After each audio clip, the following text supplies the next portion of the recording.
Përshëndetje nderuar shikues. Deputetët e Kuvendit nuk ja dhanë besimin Albulena Haxhiut nga lëvizja vetëvendosje që të bëhet kryetare e legjislaturës së 9. Propozimi që Haxhiu të bëjë kryeparlamentare u hodh 2 herë në votim, por në të 2 rastet ajo mori vetëm 57 vota. Kryesuesi i seancës Avni Dehari më pas se ndërpreu seancën deri të hënën në orën 15.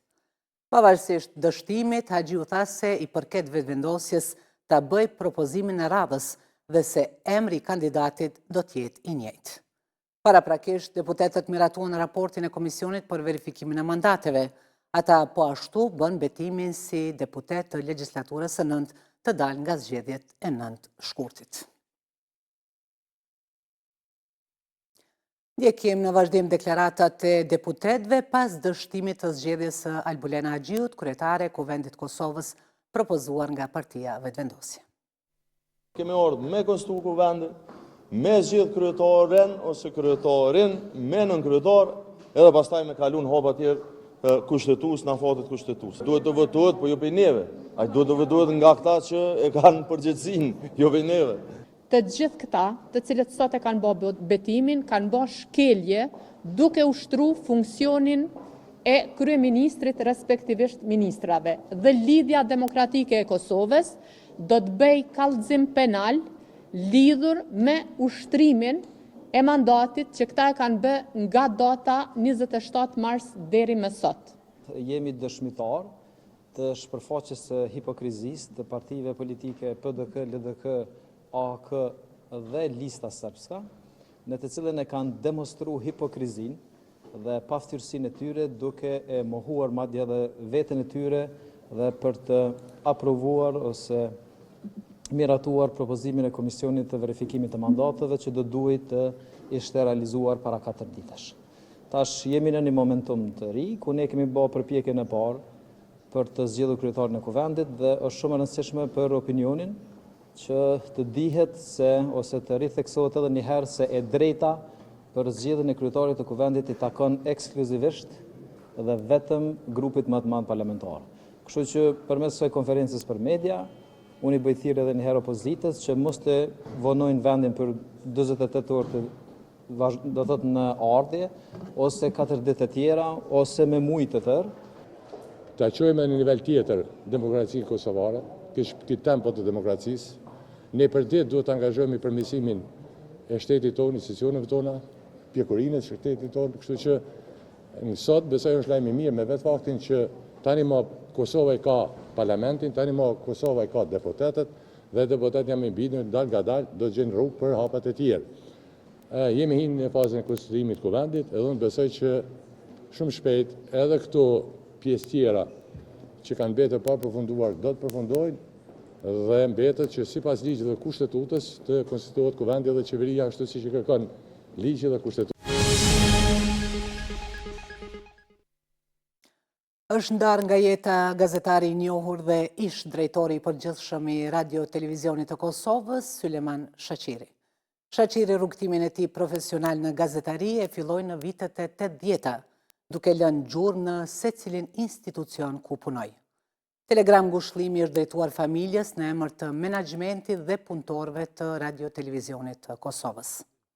Me pikëllim të thellë kemi marrë lajmin për ndarjen nga jeta të ish kolegut ton Sulejman Shaqiri, gazetar me përvojë, ish drejtori i përgjithshëm i RTK-s dhe mbi të gjitha njeri i urtë dhe i mirë. Shaqiri ishte një gazetar me përvojë të gjatë, koleg i dashur dhe i respektuar, i njohur për profesionalizmin, qetësinë dhe mirësinë që shoqëronin në punë dhe në jetën e përditshme, thuhet në Telegram. Ushtruesi i detyrës së drejtorit të përgjithshëm, Hysen Hundozi, tha se Shaqiri do të kujtohet si njeri me vlera të larta njerëzore dhe si një gazetar i dashur për publikun që gjithmonë ruajti dinjitetin dhe përkushtimin profesional në çdo rrethan. Humbja e tij është e ndjeshme për familjen, kolegët dhe për gjithë ata që e kanë njohur, thuhet më tutje në Telegram. Pas çlirimit të vendit, Shaqiri u rikthye në Ferizaj për të dhënë kontributin e tij në rindërtimin e mediave lokale. Në vitin 2000, u bë pjesë e Radio Televizionit të Kosovës. Fillimisht si autor dhe redaktor i emisioneve informative dhe debatuese, më pas si drejtori Radio Kosovës dhe Radios Blue Sky, kryeredaktor në RTK dhe producent ekzekutiv për programet e minoriteteve dhe transmetimet ndërkombëtare të RTK-s.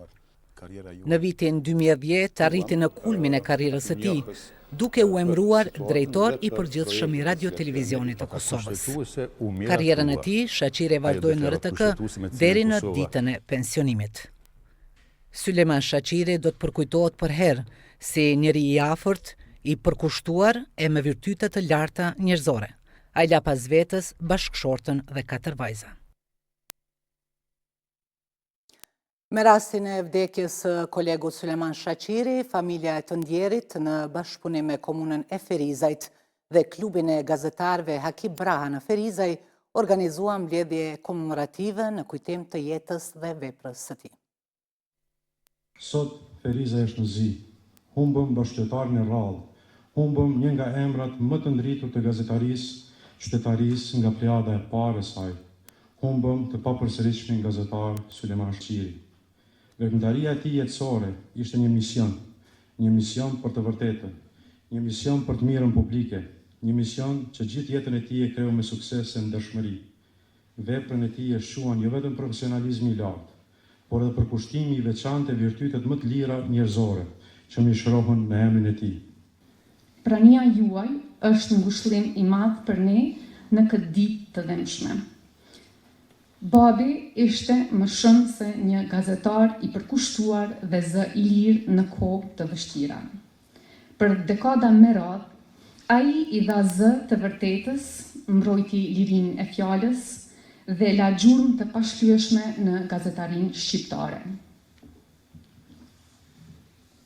Por, për ne, ai ishte njeriu që na mësoi të jemi të ndershëm, të guximshëm dhe të dashurojmë jetën në gjithë shpirt, njësoj si që bëri ai.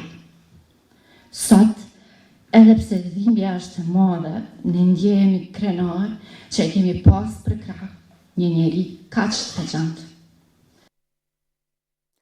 Kryeministri në detyrë Albin Kurti ka bërë homazhe në Hallaç të vogël dhe në Rufës të ri në përkujtim dhe ndërim të martirëve të këtyre 2 fshatrave të komunës së Lipjanit. Më 19 prill 99, forcat armatosura serbe pushkatuan dhe ekzekutuan 20 shqiptarë civil në këtë pjesë. Kurti po ashtu vizitoi edhe vendin ku kishte ndodhur krimi 26 vjet më parë.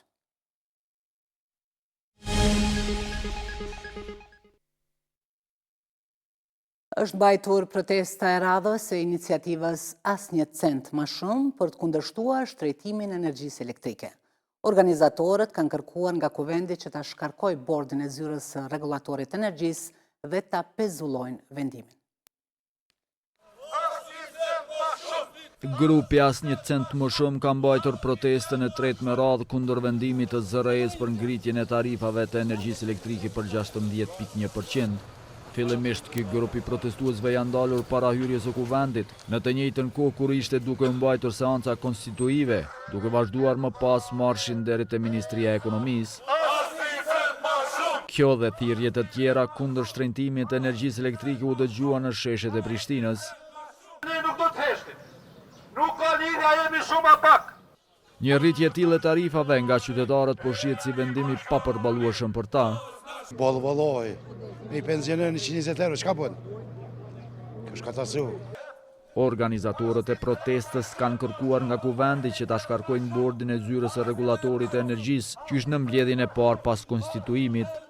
Sot i bëjmë thirrje kuvendit Kosovës, që ndjek rrugën ligjore të konstituimit dhe vendimin e parë që ta merr shkarkimin e këtij bordit pa përgjegjshëm dhe të paligjshëm, dhe të mbroj një bord të përgjegjshëm me njerëz që përfaqësojnë publikën dhe republikën, dhe vendimi i parë i tyre tjetë anulimi i këtij vendimi të paligjshëm që dëmton rënd interesin e publikës dhe republikës.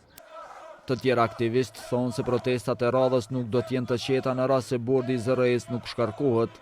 Nëse ndodh konstituimi i kuvendit dhe nuk ndodh shkarkimi i bordit të ZRE-s, nuk do të jetë më proteste për masave të tilla, por të bllokojmë çdo rrugë, çdo shesh, jo vetëm në Prishtinë, për në secilin qytet të Republikës Kosovës. Pas përfundimit të protestës, qytetarët u shpërndan të qetë. Administrata Trump është e gatshme ta njohë kontrollin rus të Krimes si pjesë e një propozimi për ndihmuar në përfundimin e luftës me Ukrainën, sipas një zyrtari amerikan. Propozimi do të vendoste gjithashtu një armpushim për gjatë vijës së parë të luftës, ka thënë ky burim. Presidenti amerikan Donald Trump u tha gazetarëve në zyrën ovale se ai nuk priste që një armpushim të ndodhte në një numër të caktuar ditësh, por dëshiron që ai të bëhet shpejt. Komentet e tij erdhën disa orë pasi sekretari i shtetit Marco Rubio paralajmëroi se SBA do të braktisë bisedimet nëse nuk ishte shenja të qarta për parimi brenda disa ditësh. Ne nuk do të vazhdojmë me këtë përpjekje për javë dhe muaj me radhë, tha Rubio, duke shtuar se SBA ka prioritete të tjera për të fokusuar. Presidenti rus Vladimir Putin në anën tjetër ka vendosur një sër kushtesh për çdo armpushim të mundshëm. Diplomacia e drejt për drejt e Trump me Putinin dhe kritikat e ashpra ndaj presidentit të Ukrainës Volodymyr Zelensky kanë ngritur shqetësimin tek aleatët e NATO-s, të cilët argumentojnë se mbështetja për Kijevin duhet të ruhet. SBA planifikon të punojë me Evropën dhe Ukrainën për këtë javën e ardhshme në Londër, ka thënë një burim brenda administratës amerikane. Administrata Trump po planifikon njëkohësisht një takim tjetër midis të dërguarit të presidentit Trump për lindjen e mes me Steve Witkoff dhe zyrtarëve rus për të marrë Moskën në bord me kornizën e përgjithshme amerikane, tha burimi. Kur u pyet për një marrëveshje midis Rusisë dhe Ukrainës të premtën, Trump tha se po flasin për njerëz që vdesin. Ne do ta ndalojmë atë në mënyrë ideale. Pas një takimi me liderët evropianë në Paris për një armpushim të mundshëm të njëjtën, Rubio u tha gazetarëve se ne duhet të përcaktojmë shumë shpejt tani dhe unë po flas për disa ditë nëse kjo është e mundur apo jo. Trump kishte thënë përpara se të rihynte në zyrën ovale se do të ndalonte luftimet në 24 orët e para të presidencës së tij. E në anën tjetër, zëdhënësi i Kremlinit Dmitri Peskov ka thënë se negociatat që po zhvillohen janë mjaft të vështira. Ishin këto gjitha informacionet për edicionin orës 17, mirupafshim.